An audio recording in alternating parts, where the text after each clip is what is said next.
Rais wa Urusi Vladimir Putin ameahidi kulipiza kisasi baada ya kuishutumu Ukraine kwa kufanya shambulio baya kwenye bweni la wanafunzi katika eneo linalodhibitiwa na Urusi mashariki mwa Ukraine.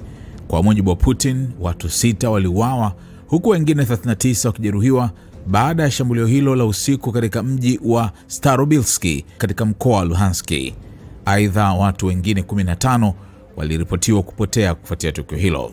Akizungumza mjini Moscow katika hafla iliyofanyika kwenye makazi yake ya Kremlin, Putin alisema hakuna vituo vya kijeshi wala ofisi za intelijensia karibu na eneo lililoshambuliwa. Hakuna miundombinu ya kijeshi, huduma za ujasusi wala taasisi zinazohusiana na shughuli hizo karibu na eneo hilo, alisema Putin. Alisisitiza kuwa hakuna msingi wowote wa kudai kuwa jengo hilo liliharibiwa kutokana na mifumo ya ulinzi wa anga ya Urusi au vifaa vya vita vya kielektroniki. Putin alisema shambulio hilo lilifanywa kwa awamu 3 kwa kutumia drone 16 na akaagiza jeshi la Urusi kuandaa mapendekezo ya namna ya kujibu mashambulizi hayo.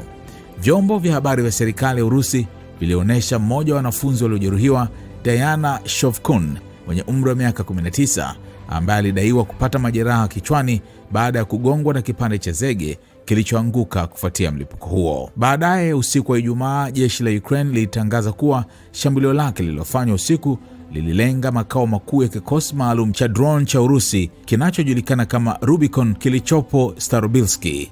Ukraine ilidai kikosi hicho kimekuwa kikishambulia raia na miundombinu ya kiraia mara kwa mara ndani ya Ukraine. Siku moja kabla tukio hilo, rais wa Ukraine Volodymyr Zelensky alisema makao makuu ya shirika la usalama la Urusi FSB yalishambuliwa katika eneo la Kherson lililotekwa na Moscow. Zelensky alidai kuwa karibu wanajeshi 100 wa Urusi waliuawa au kujeruhiwa katika mashambulizi hayo. Jeshi la Urusi halijatoa taarifa rasmi kuhusu madai hayo, lakini moja ya vituo vinavyounga mkono Kremlin kwenye Telegram kilikiri kuwepo kwa majeruhi baada ya kile kilichoelezwa kuwa shambulio kubwa la drone.